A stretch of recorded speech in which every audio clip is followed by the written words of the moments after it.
Arawak. Truth, forgotten people, colonial lies and ancestral spirit. Welcome home, seekers. Welcome back to our channel, Spiritual Meanings, the wellspring where we dive deep into the currents of life, the hidden histories of humanity, and the enduring resilience of the soul. If you're here, you're not just a viewer, you are a fellow voyager on a profound journey, the journey to uncover the deeper, often suppressed layers of truth. A growing family of light. We're on an exhilarating mission to reach 3,000 subscribers, and every single one of you who hits that subscribe button isn't just a number. You're an integral thread in the rich tapestry of this community. We are profoundly grateful to have you walking this path with us. Your comments, the powerful insights you share, and the personal stories you entrust us with transform this space from a simple video channel into a vibrant global family. We are a collective of truth seekers and light bearers committed to uncovering wisdom and challenging forgotten narratives. Without your energy, your engagement, and your belief in this mission, none of this challenging, vital work would be possible. An invitation to weave wisdom. Today's subject, Arawak truth, forgotten people, colonial lies and ancestral spirit, demands a communal exploration. It is a story of resilience, peace and profound loss, the echoes of which still resonate across the Caribbean and South America. As you listen and absorb the deep history we're about to unpack, of the Lokono, the Taino, the Caciques, and the Zemi, I invite you now at this very moment to take a pause. Share your initial thoughts below. If you have Arawak or Taino ancestry, or a connection to this history, your voice is especially vital. Together, we don't just consume knowledge, we weave wisdom from many voices, honoring the spirit of those who came before us. This is more than a history lesson. It's an act of ancestral remembrance. Stay with us, because the truth of the Arawak people is a foundation stone of the Americas that deserves to be known. The footnote to the conquest. You are absolutely right. In the standard Western narrative, the Arawaks, particularly the Taino, the branch who inhabited the Greater Antilles like Hispaniola, Cuba, and Puerto Rico, and the Lokono of the South American mainland and smaller islands, are relegated to a mere footnote in the dramatic entrance of Christopher Columbus. This framing reduces them to a passive backdrop for the discovery of the New World. But to accept this is to ignore one of the most vibrant and sophisticated civilizations of the pre-Columbian Americas. Who were the Arawak Taino? The gentle civilization. We must pull them from the shadow of that footnote. Who were they truly? A matrilineal, hierarchical society. Far from being primitive, the Taino lived in well-structured chiefdoms, Catacasgos, led by hereditary chiefs called caciques. Their society was often matrilineal, meaning lineage and power, including the succession of the cacique, was often traced through the female line, indicating a profound respect for women in their social structure. Masters of sustainable agriculture. They were ingenious agriculturists. They cultivated staple crops like cassava, maize, and sweet potatoes using a revolutionary system called the conuco, a large fertile mound that prevented soil erosion and maximized crop diversity. This sustainable practice was a testament to their deep ecological knowledge and ability to feed millions. The world of the Zemi and the Cahoba, their spiritual world was rich and complex. They worshipped a pantheon of deities and ancestral spirits known as the Zemi, which represented the forces of nature, sun, rain, wind, and fertility. Spiritual ceremonies involved the use of Cahoba, a powerful hallucinogenic snuff, which was taken by the Behiks, priests or shamans, and caciques to commune directly with the spirits, seeking guidance for the community. Innovators of daily life. Their innovations still echo in our modern language and leisure. The English words hurricane, canoe, hammock, and barbecue are all derived from Arawak Taino language. The catastrophe, millions disappeared in decades. The arrival of the Europeans marked the most rapid and devastating demographic collapse in human history. How did millions vanish so quickly? The plague of New World, genocide. The single greatest killer was not warfare, but the introduction of old-world diseases like smallpox, measles, and influenza, against which the Arawak had no natural immunity. Within decades, estimates show the Taino population on Hispaniola plummeting from possibly 1 million or more to mere tens of thousands. The brutality of the encomienda system. The Spanish conquest was a system of forced labor. Under the encomienda system, native people were forcibly removed from their communities and compelled to work in the brutal gold mines and plantations. Historical accounts, such as those of the priest Bartolomé de las Casas, paint a horrifying portrait of Spanish violence, abuse, and starvation as primary drivers of their demise, alongside disease. Faced with this loss of land and liberty, some Arawak mothers reportedly killed their own children rather than see them grow up enslaved. The ancestral spirit that whispers still. The colonial narrative was designed to declare the Arawak Taino extinct, a clean, tragic end that justified colonization. But the truth is one of resilience, survival, and resurgence. While their organized political kingdoms crumbled, their people endured. Genetic and cultural endurance. Modern DNA studies show that a significant percentage of people in islands like Puerto Rico, Cuba, and the Dominican Republic carry indigenous mitochondrial DNA, the unbroken maternal line of the Taino people. The modern resurgence. Today, there is a powerful cultural resurgence. Descendant groups are actively reclaiming their Taino and Locano identity, heritage, and language. This is not a revival of a lost people, but a proud affirmation that they never truly vanished. Today, we journey beyond the outdated myths of savagery and civilization. We look past the colonial lie of total extinction and step into the living memory of a people whose spirit, culture, and very DNA still shape the vibrant lands of the Caribbean and South America. The simplistic narrative of a few primitive tribes gives way to the reality of a flourishing golden age in the Caribbean, a civilization of remarkable complexity and peace. The Arawak-speaking people, particularly the Taino of the Greater Antilles, weren't just farmers. They were a complete society built on principles of harmony, stewardship, and spiritual connection. The architectural genius of the land, the Canuco system. Their agricultural system was a masterpiece of ecological engineering that sustained millions. The living mound. Their staple crop was cassava, yucca, and they cultivated it primarily through the Canuco system. A canuco was a large, carefully constructed knee-high mound of earth packed with organic material and ash. It was more than a planter, it was an integrated ecosystem. A sanctuary for fertility, this brilliant method prevented soil erosion, retained moisture, and enriched the ground for continuous multi-year harvesting without the need for constant tilling. Crucially, the Taino did not monocrop, plant a single crop. They cultivated a variety of plants together, ensuring soil health, natural pest control, and a guaranteed food source. The Spanish, bringing their single-crop European farming methods, were completely mystified by and even frightened of the efficiency of the Taino gardens, and their own crops often failed catastrophically as a result. A spiritual connection.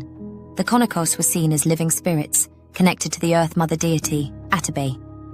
Their farming was a sacred practice, done in harmony with ancestral laws and natural cycles, ensuring that they worked efficiently and had an abundance of time for intellectual and ceremonial pursuits.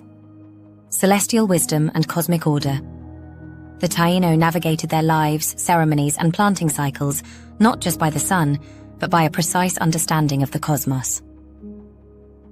Astronomers of the Antilles. Evidence from ceremonial sites like Caguana in Puerto Rico and Greencastle Hill in Antigua suggests the use of megalithic stone arrangements as astronomical calendars. These were sophisticated tools to track the movement of stars and the sun. The Pleiades and the calendar. The celestial cluster known as the Pleiades, the Seven Sisters, was of paramount importance.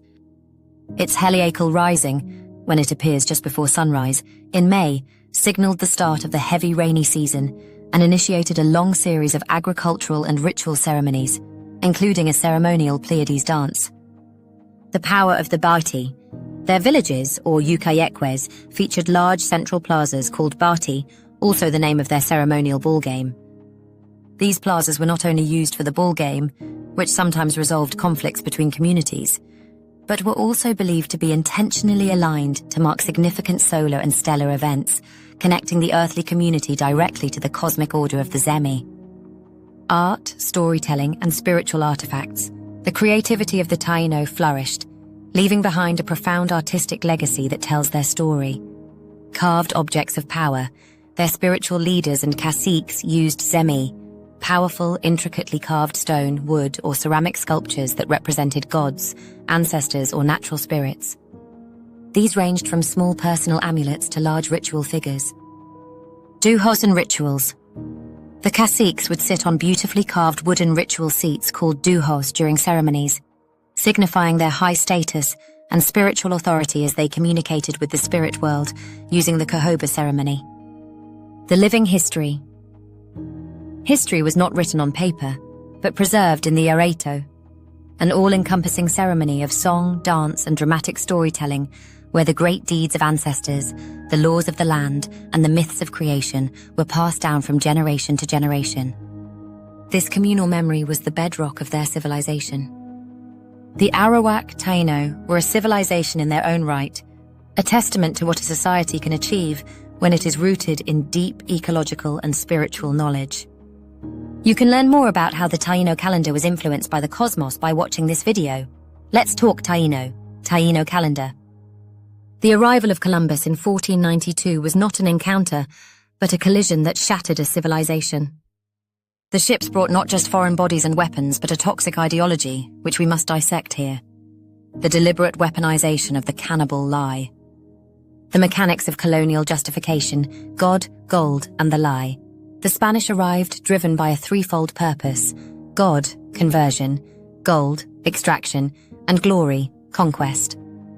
To brutally subdue a population of millions, they needed a narrative that absolved them of moral responsibility. The propaganda term, Carib versus Taino. Early Spanish accounts quickly divided the indigenous people of the Antilles into two groups: the Taino, or Arawak, who were initially described as docile and easily enslaved, and the Caribs, or Kalinago, who were labelled as fierce, aggressive, and crucially, cannibals.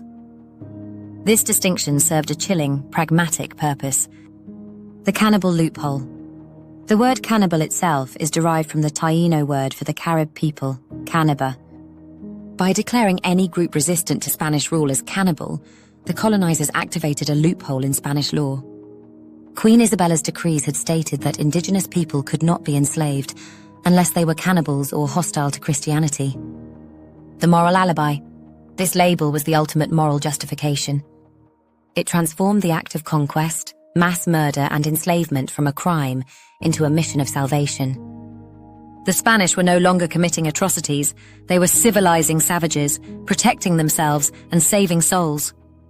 This narrative was meticulously crafted to be broadcast back to the crown and to the Christian world, stripping the victims of their humanity before they were stripped of their lives. The logic of the lie. The maths don't add up. The very nature of the Taino civilization completely exposes the colonial lie of savagery, intricate society versus savagery.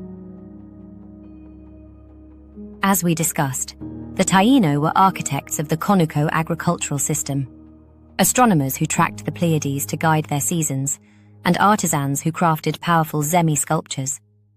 Savages do not build complex, densely populated, well-fed societies guided by hereditary leaders, caciques, and a nuanced spiritual calendar. A people of peace, Columbus himself noted the Taino's gentle nature. Their societal structure was so balanced and their agricultural system so efficient, producing an excess of food with minimal labor, that they had a high degree of leisure time. This free time was dedicated to elaborate communal Areto ceremonies, ball games, baiti, and artistic expression, not constant warfare and cannibalism. The real killer was civilization. The starkest contradiction lies in the demographic catastrophe. If the Arawak Taino were truly a fierce, aggressive people, they would have mounted a sustained, effective resistance. Instead, they were decimated in mere decades. The millions who died succumbed primarily to epidemic smallpox, measles from the European ships, forced labor and starvation under the encomienda system, systematic violence and massacres ordered by the European invaders. The supposed savages were killed not by other savages, but by a technologically advanced, weaponized colonial system, using the lie of cannibalism to absolve its conscience and justify its theft of gold and land. The true savagery was the calculated destruction of the Taino way of life. The gold, the sword, and the witness. This section is the darkest chapter, the one intentionally whitewashed from public memory. What occurred on Hispaniola, the island now shared by Haiti and the Dominican Republic, in the immediate decades after 1492, was not a mere tragedy. It was a calculated act of genocide propelled by greed and executed through a system of terror. The timeline of annihilation, a demographic black hole. The figures are horrifying and underscore the term annihilation. Pre-contact, 1492. Estimates for the Taino population on Hispaniola range from several 100,000 to over 1 million, with some scholars even suggesting a multi-million population sustained by the Canuco system. 11 years later, Chapt. 1503. Your number is sobering. The population plummeted to fewer than 100,000. 20 years later, Sanchez 1512 to 1514. Spanish census data suggests the number was reduced further to as low as 32,000. By 1550, the Taino were officially and falsely declared extinct by the colonial authorities, having lost 80% to 90% of their original population in less than 3 decades. This catastrophic collapse goes far beyond the effects of disease alone. The mechanism of destruction, forced labor and systemic cruelty. The key mechanism of this rapid depopulation was the encomienda system, which effectively legalized the slavery of the indigenous people. The Gold Mandate. Under this system, Spanish settlers, encomenderos, were granted vast tracts of land and given control over the indigenous people residing there. The men were forced into the newly opened gold mines, compelled to work relentlessly for a relentless Spanish demand. Historians now argue that the lethal forced labor in these mines killed an estimated 1/3 of the indigenous workforce every 6 months. The weaponization of hunger.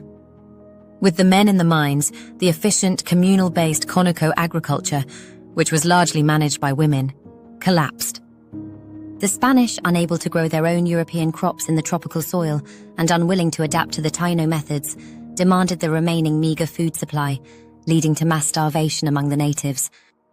Hunger was systematically used as a weapon to break the spirit in the body. The abuse of women and family rupture. Women, as you note, were subjected to horrific sexual violence and forced to become domestic servants for the Spanish, completely dismantling the traditional, often matrilineal Taino family structure. The despair was so profound that chronicles record indigenous men and women committing suicide, and mothers sometimes chose to kill their infants rather than watch them grow up into a life of enslavement.